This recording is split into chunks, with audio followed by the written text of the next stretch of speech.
My name is Ethan Stone. I'm 25, and I live in a villa most people would only ever see on the cover of a magazine, a glass and stone palace tucked high in the hills, overlooking the bay. From the outside, it looks like I've made it. But the truth is, I'm no trust fund kid. I didn't hit the lottery. I didn't ride some meme stock wave into fortune. I'm an orphan from a nowhere town in rural Pennsylvania, just 3 years out of college, who somehow ended up here. How? Well, the day I graduated, I was hired, not for a job in finance or tech. I was hired to be a husband. Now, hired might sound like the wrong word, because on paper, it was all real. Jessica Thorne and I stood in City Hall, signed our names, and walked out legally married. She wasn't some middle-aged heiress twice my age either. No, Jessica was beautiful, sharp, magnetic, and only 6 years older than me. Back in college, my friends used to joke that older women know exactly what they want, and marrying her, with her looks and her fortune, felt like winning the jackpot twice over. But it wasn't what it seemed. This wasn't love. This was a contract. A 3-year arrangement with no emotional strings, no physical intimacy, just appearances. She agreed to pay me a salary, and in return, I played the part of her husband. No matter how it looked from the outside, I had no claim to a single cent of her empire. 3 years. That was the deal. And tomorrow it ends. I sank into the massive sofa in the living room, staring at the familiar walls and windows, feeling a strange mix of emotions. A tiny thread of reluctance pulling one way, but a wave of relief crashing over it. Freedom was close. 3 years had been enough. Enough to know every corner of this house, every tree in the garden, except for her private spaces, rooms I wasn't allowed to enter. The penalty for breaking that boundary was steep enough to kill any temptation. Sometimes, though, I wondered, what secrets did she keep upstairs? Why did she need me as a husband on paper, but not in life? From what I'd seen, she had someone out there, a lover. I never knew why they couldn't be public, why they needed me as the window dressing. But she never brought that person home, never humiliated me with lipstick-stained collars in my own kitchen. She'd come home late sometimes, the faint smell of alcohol clinging to her, smudges of lipstick marking her face or neck. And I understood. I knew my place. I wasn't being cheated on. You can't cheat on an employee. I was just a guy filling a role. Over time, I carved out a different purpose in this house. I cooked, at first, just simple meals, things I'd learned as a kid. But over 3 years, I grew into it. I became good, damn good. Jessica had tasted the finest Michelin star dishes, yet she told me more than once that she preferred my cooking. Whether that was true or just something she said, I'll never know. But every time we sat across the dinner table and I saw her actually enjoy what I'd made, something small sparked in me, a flicker of pride, a little piece of happiness in an arrangement that was never supposed to have any. That afternoon, around 2 o'clock, I called her. "Jess, are you coming home for dinner tonight?" Her voice floated to the line, cool, measured, but pleasant in a way that never failed to catch me off guard. "Ethan, you remember what tomorrow is, right?" "I remember," I said. "Our agreement is up." Her name was Jessica Thorne, but I'd always called her Jess.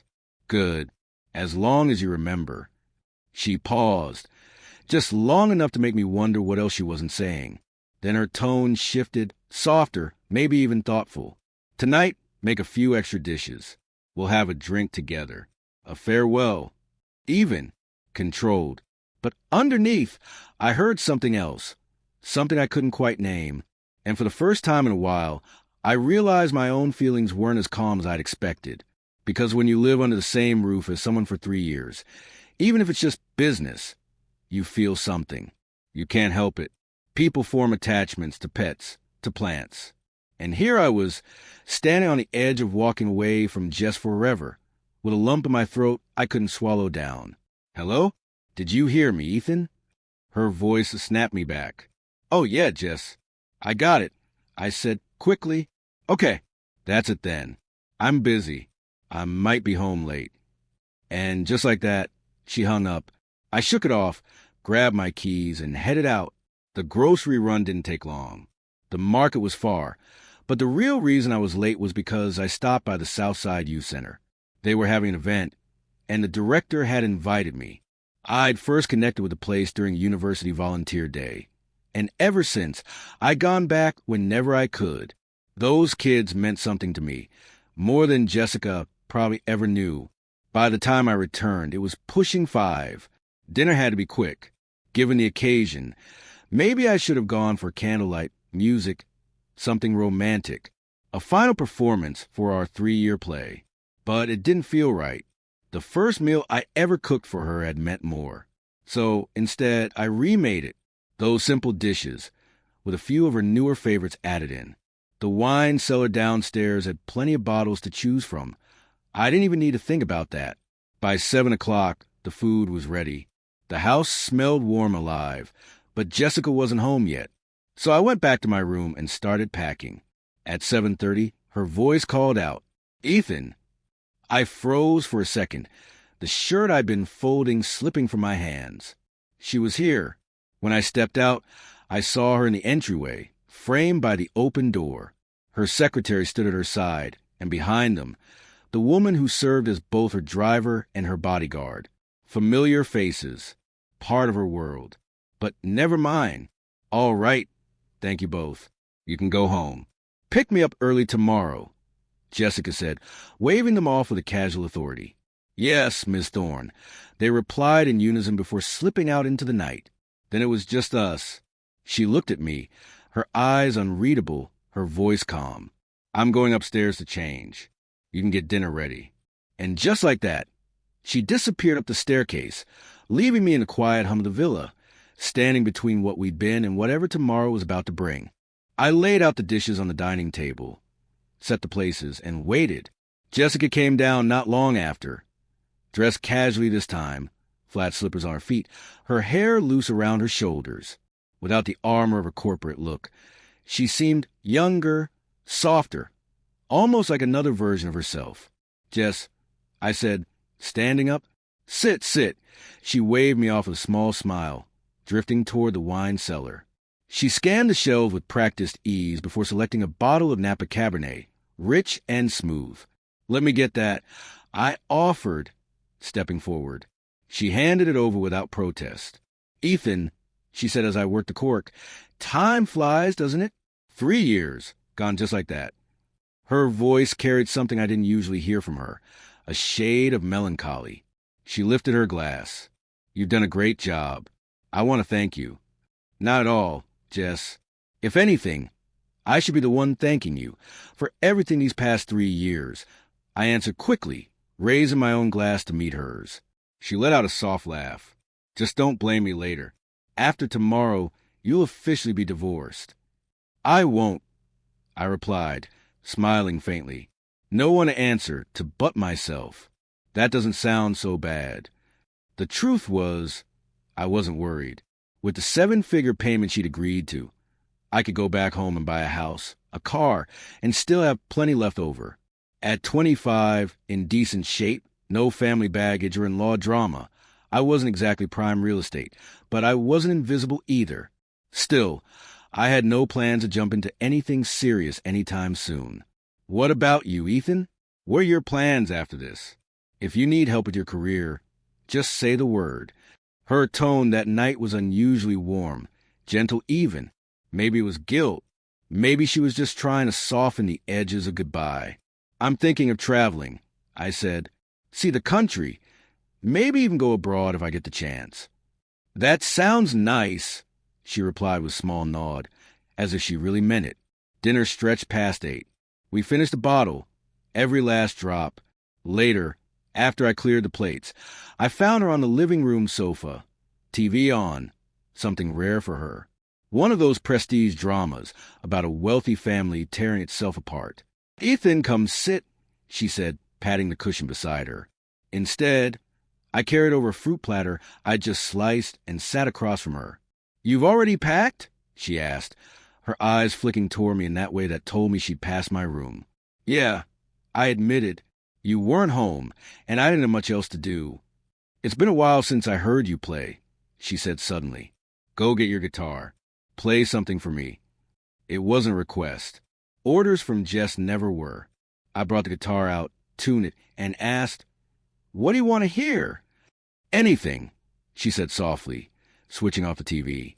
I looked at her, thought for a moment, then chose a song that felt right for the night.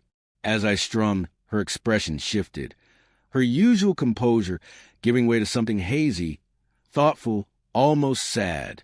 I played another, and another. Before I knew it, hours had passed, the clock edging toward 11. "Get some rest, Ethan," she said at last, standing. "Good night, Jess," I answered, tucking the guitar away. But rest didn't come. Not for me, not for her. I tossed and turned, replaying 3 years in my head. And upstairs in her private room, Jessica wasn't sleeping either. Only I didn't know that at the time. She was on a video call. Morning came, both of us wearing the same dark circles beneath our eyes. I made a simple breakfast for 2. "Morning, Jess," I greeted. "Morning, Ethan," she replied, her tone as even as ever, as though nothing had changed. Her secretary and driver arrived right on time, and together we drove to City Hall. Minutes later, we walked out with divorce papers in hand. No waiting period, no drawn-out process. Jessica's lawyers had cut through all of it. Just like that, it was over. I stared at the paper, feeling complicated. Not sad, not relieved, just somewhere in between. I stole a glance at her. Calm, too calm. Of course it was an act. It had always been an act. Afterward, she had me follow her to her headquarters. The car ride was heavy with silence. At the office, whispers followed me through the hallways, but I ignored them. Jessica finalized the last of our agreement. The promised payment hit my account. Every cent accounted for. "Goodbye, Jess," I said finally. "Goodbye." Her face stayed placid, her eyes unreadable. Her driver dropped me back at the villa to collect my things. From there, I headed straight to a hotel where I'd already booked a room. And when I finally fell back on the bed, I laughed. Hard. Not because of the millions wired into my bank account, but because the moment the money arrived, something lit up inside my mind. Something impossible. A system. Just like the online novels I used to read late at night. Instructions appeared, clear as day. Main quest line, outdoor live streaming. Complete missions, earn rewards. I didn't hesitate. I dusted off my old Twitch account. It was a channel I'd once used to post workout videos, back when I'd spent hours in Jessica's private gym. I was never a big name, but I gathered a small following. People more interested in the villa behind me than the workouts themselves. Some assumed I was a spoiled rich kid. Others guessed the truth, that I was being kept by a wealthy woman. Either way, that life was gone. I updated the channel name, rewrote the bio, and when the system confirmed the binding was complete, I knew what came next. All I had to do now was stream. The climb began in silence, just me and the endless stretch of white. The system switched on the stream the second my boots touched the trail, but at first, hardly anyone was there. 6 months of silence had left my channel forgotten, buried under dust. And yet, one viewer appeared. A username I didn't recognize. Top floor view. What I didn't know then was that it was Jessica, hidden behind a brand new account, watching from miles away. Her first words were simple. "Hey, streamer, are you climbing that mountain? That's awesome. You got this."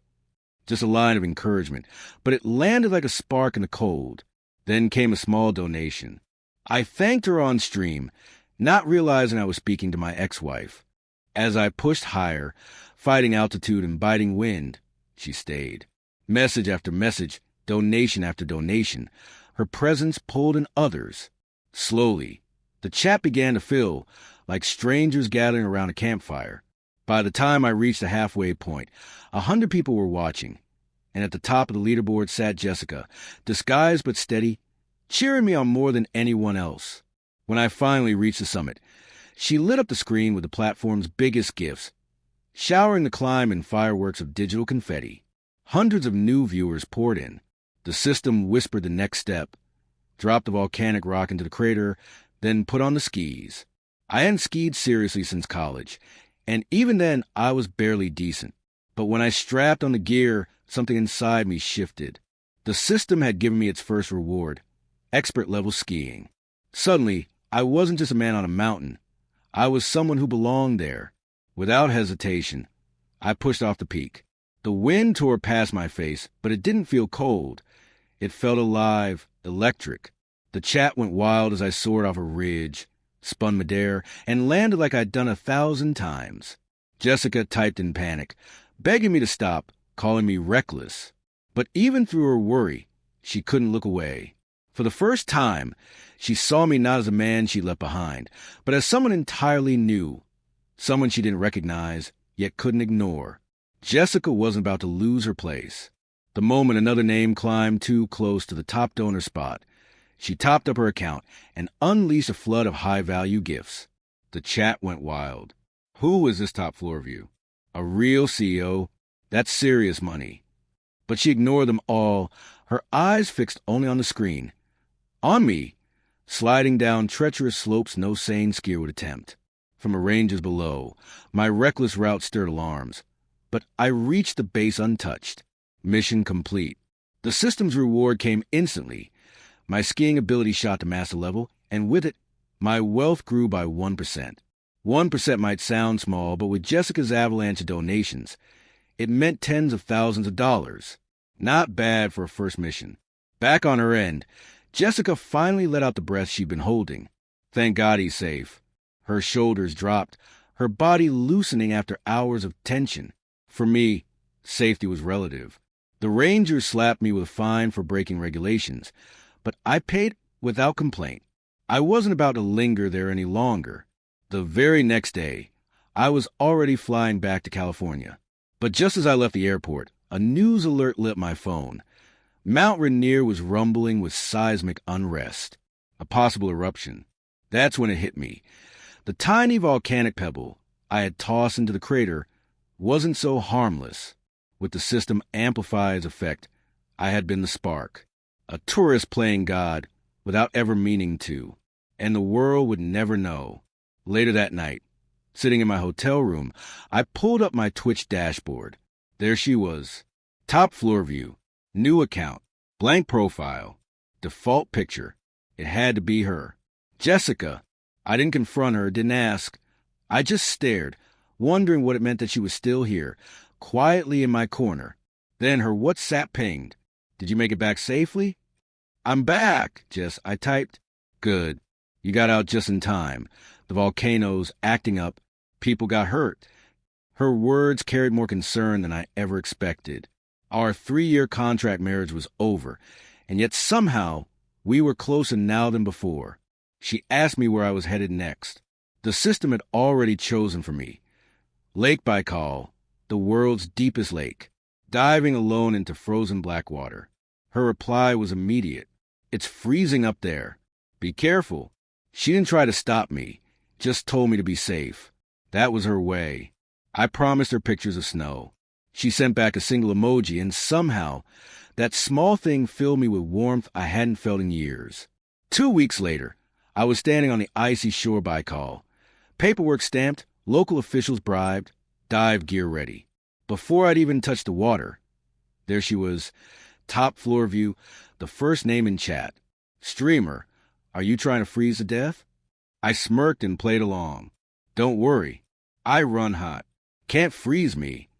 She sent a facepalm emoji, then a string of gifts that lit up the stream. That was Jessica, worried but always watching. The water was bitter cold, but the system had granted me diving skills. So my body adapted. Down I went, 50 meters, 100, 200. The dive master signaled furiously, begging me not to push further. I relented, rising back toward the light. It wasn't the deepest dive, but the stream blew up, thousands watching, warmed by Jessica's steady stream of donations. By the time I climbed back onto the ice, my diving skills had leveled to master, my wealth up another 2%. But it wasn't just money. With every mission, I could feel my body changing, growing stronger, sharper, faster. Later, when I checked my phone, her message was waiting.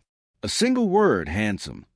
It melted something inside me I hadn't realized was frozen.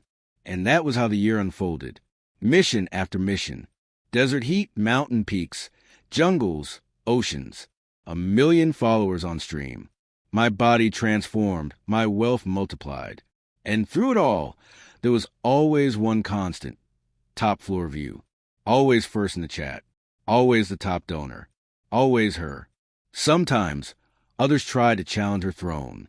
Millionaires throwing absurd amounts of money into the stream. But Jessica never flinched. Her gifts hit harder, faster, relentless, until every rival faded away. In a year, she spent nearly as much as she once paid me for our entire marriage. And though I hated watching the platform take half, I never said a word. Neither did she. We never acknowledged what we both knew. On screen, she was just another username. Off screen, she was the one person who never stopped checking in after every mission. Are you okay? That was her rhythm. Concern wrapped in simplicity. And I answered every time. But we never met in person. In the wilderness, when the nights stretched too long and the silence pressed too heavy, I thought of her. I wanted to call, to see her face, to bridge the gap between us. But I always lost my nerve. Instead, I bought a sketchbook and began to draw her from memory.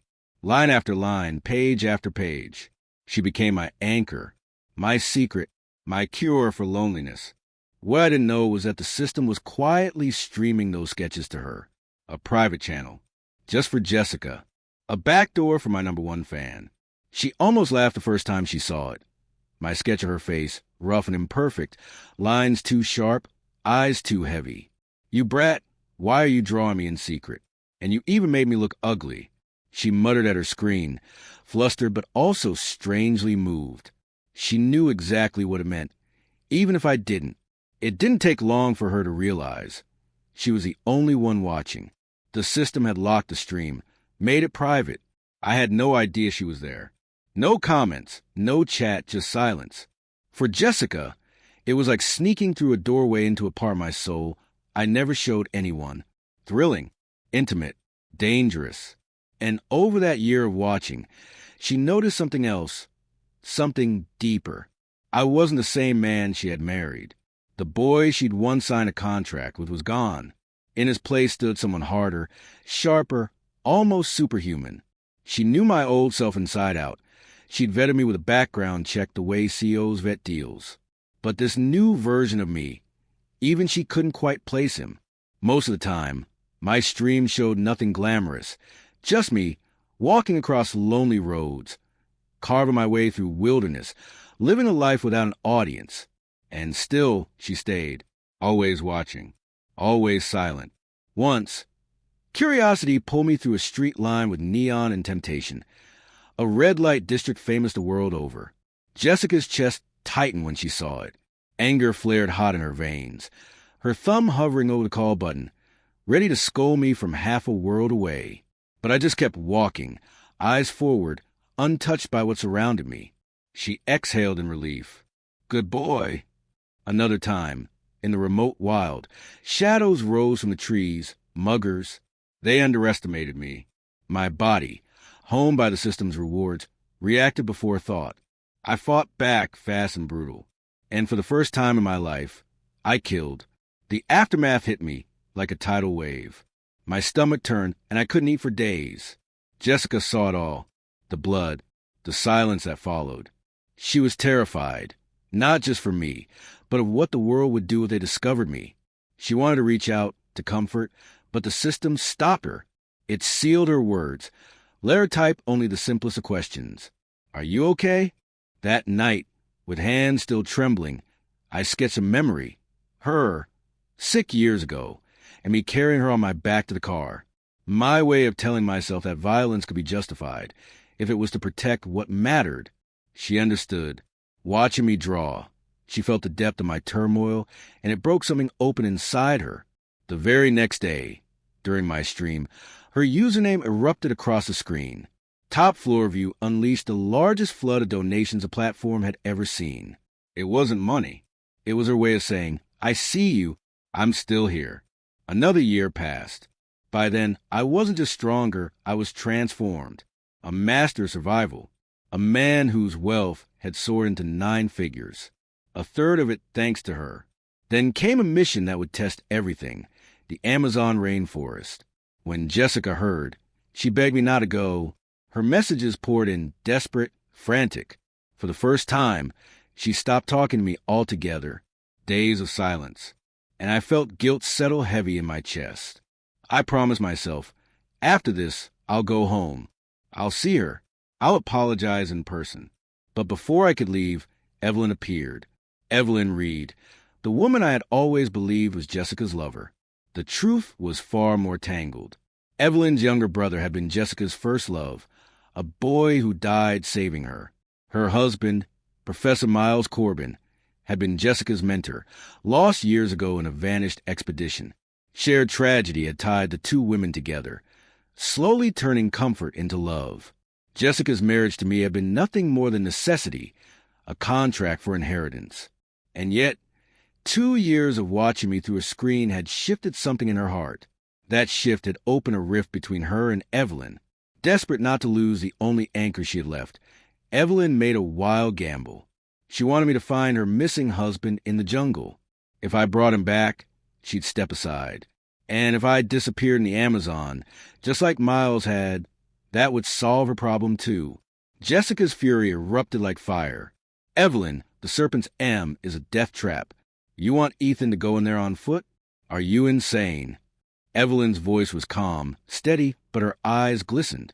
I know you're in love with him now, Jessica. If he brings Miles back, I won't stand in your way.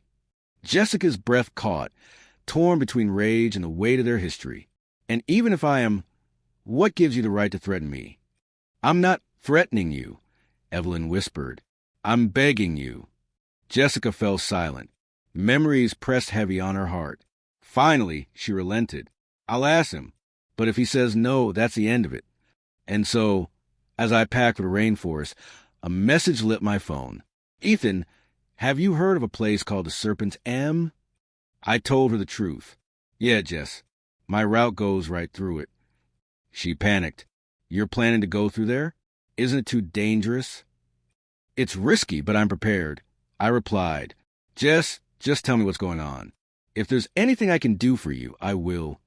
And she told me every truth, every scar, every hidden thread of her life. For the first time, it all made sense. If it's too much, forget it, she said softly. Your safety is what matters. It's no problem, Jess. I told her. If I find something, you'll be the first to know. For the first time in years, I felt the distance between us closing. The next morning, the rainforest swallowed me whole. The stream went live. Jessica was there instantly. This time, Evelyn sat beside her, eyes wide as she watched me carve through the jungle with ease. He's really this capable? She whispered. Jessica didn't answer. She already knew. 2 weeks later, I stood at the edge of the Serpent's M, a place wrapped in fog and legend. Jessica's panic lit up the chat, her messages flooding in, begging me to turn back. But I couldn't. I had given her my word. 3 days in, surrounded by mist thick enough to choke, I found it, an endless fissure in the earth, carved like the mouth of something ancient and hungry. And every bone in my body told me the same thing. Go down. I lowered myself into the chasm, the rope creaking against the rock. And there it was, tangled in vines, swallowed by the jungle, the twisted wreck of a small passenger plane. My chest tightened. This had to be it. Then, out of nowhere, an arrow sliced through the air, aimed right at my head. Instinct took over. I raised my walking stick and deflected it, the sound sharp against the silence. More arrows followed, each one faster than the last, and somehow I turned them all aside. I'm a friend. I shouted, breathless. I mean you no harm. The jungle went still. Then, from the wreckage, a figure stepped out, a man. Thin, gaunt, his beard wild, his clothes nothing but leaves woven together. He clutched a crude bough, eyes wary, gestures frantic, his mouth forming guttural sounds instead of words. I tore a page from my notebook and scrawled a question. Who are you? I held it up. He disappeared back inside the plane. Moments later, he returned, clutching a framed certificate. The glass cracked, but the name still clear. Miles Corbin. Jessica gasped at her screen. Evelyn broke down, sobbing. It's him. He's alive. For the first time in a decade, the lost professor wasn't a ghost. He was real, standing before us. We built trust in fragments, scribbled notes, halting gestures. I told him about Evelyn, about Jessica, about how they had never stopped waiting. His face crumbled, years of isolation breaking all at once. He wept like a man who'd carried too much, too long. I gave him clean clothes, an electric razor. By morning, he wasn't just a survivor anymore. He looked like Miles Corbin again, and together, we began the long trek out of jungle. He carried a bundle close to his chest, ashes and mementos of those who hadn't made it. I carried the rest, gear, food, protection. And when the jungle grew too brutal, I carried him too. Half a world away, Evelyn watched every step, her voice cracking with gratitude. Jess, you found a good one. He's a keeper. Jessica tried to brush it off. We're divorced. But Evelyn only smirked, teasing, knowing full well what hung unsaid between us. 2 weeks later, I emerged from that cursed rainforest with Miles at my side. Mission complete. The system's rewards showered down. My net worth doubled. My body stronger. My spirit unrecognizable from the man I once was. Not long after, Jessica and Evelyn flew in. I stood back, watching as Miles collapsed into Evelyn's arms, tears streaming down both their faces. It was a reunion born of miracles. Then I felt it, eyes on me. Jessica. She didn't look away. The air between us was electric, heavier than words. And then she moved. She closed the distance and threw herself into my arms, her embrace fierce, trembling real. For the first time, she touched me not out of duty, but out of love. Ethan, she whispered, her voice breaking, when we get back, let's get married again. The world fell silent. My brain short-circuited, my body frozen. Do you really mean it? She pulled back, eyes shining. For real this time. And in that moment, I knew I wasn't dreaming. I held her close, afraid to let go. 3 months later, there was no contract, no business deal, no conditions. Just love, a new marriage certificate, a real wedding. And right beside us, Evelyn and Miles renewed their vows in a ceremony that felt less like an ending, more like a second chance at life. A year after that, Jessica stepped away from her empire. She handed the reins to someone else and chose me instead. She chose us, and together, we walked into the unknown, partners, travelers, husband and wife. This time, forever.